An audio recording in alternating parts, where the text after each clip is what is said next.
The next patient is Rachel Pendlebury. She suffers from an inflammatory arthritis but is also considering getting pregnant in the near future, therefore we need to talk about her medication prior to pregnancy.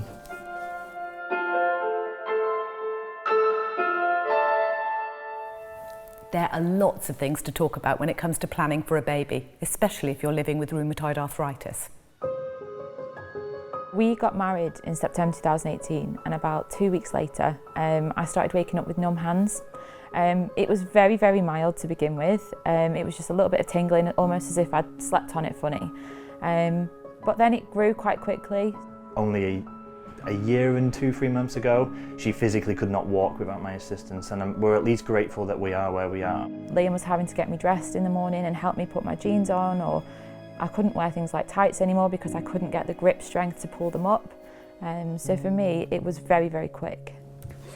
So you stopped the steroids, how long ago now, you say? I think you took Maybe about 3 weeks ago. 3 weeks ago, Yeah. okay. But now that I'm off them, the last week or week and a half, I think. Week and a half to 2 weeks. Yeah, I've been waking up with numbness in my hand again. Sometimes when you come off steroids, you can feel that, you can get the odd symptom or two. It doesn't necessarily mean that things are going to become active again. In fairness, I still haven't had a concrete diagnosis. All of the tests that I've ever had, they've all come back negative.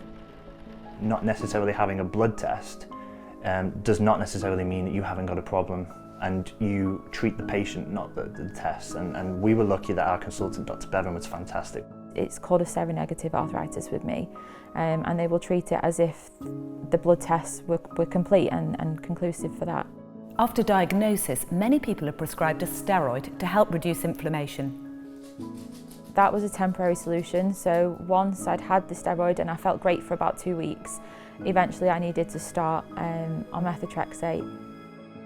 Methotrexate helps to decrease inflammation and is one of a number of drugs called DMARDs. DMARD literally means disease-modifying drugs, and for lots of people they do exactly that. They're really effective. But the trouble is, methotrexate and starting a family don't go together. Are you actively trying to get pregnant now? We were told that we'd need at least 3 to 6 months before we even started trying, because the traces of the methotrexate in the blood can cause issues with the pregnancy and with the fetus as well, and it can cause deformities in some cases. We stopped the drug in September. We're sort of waiting now to be clear of the drug before we start thinking about actually having or trying to start a family. And it's the same for men as well, so even males on methotrexate can't sort of try and start a family. But there are alternatives.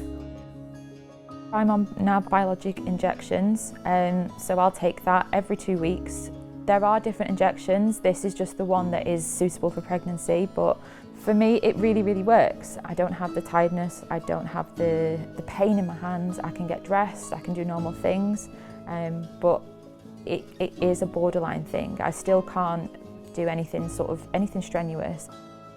They work by suppressing the immune system, and they're usually given by injections or infusions, where you might go into hospital and have an infusion, or you'll simply get a kit at home which you can self-inject with.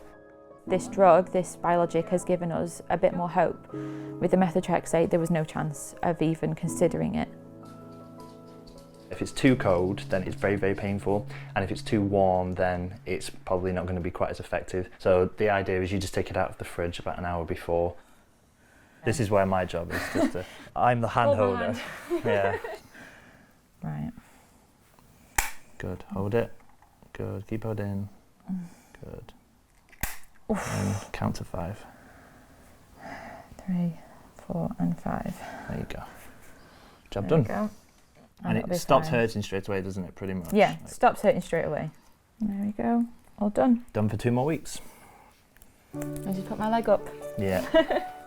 Different ones have different frequencies, but this particular one that you're on is 1 every 2 weeks. Yeah. There's an organised delivery and collection. You can get a whole new sharp spin every time. Keeping on top of the condition is one of the challenges of living with rheumatoid arthritis. We remembered you mentioned a while ago about sulfasalazine. Yeah. If it was ever needed, is that something that could be used in Rachel's case? Yes, it's Option perfectly one. safe in pregnancy. Okay. Yeah, so if we found that you were still having some symptoms perhaps worsened just on the Simsy, we could add in sulfasalazine in conjunction with that. I'd rather you go on to that than be on steroids again. We are in a completely different place now than we were. We are more or less, I'd say 90% back to normal. Liam is amazing. He just sorts everything out for me. As I say, he knows more about my medication than I do. So yeah. It's all right. Brilliant. Fantastic. Right. Yeah, thank you very much. So remember, if you're thinking about starting a family, talk to your medical team as soon as possible so that together we can plan ahead to keep you and your baby safe and healthy.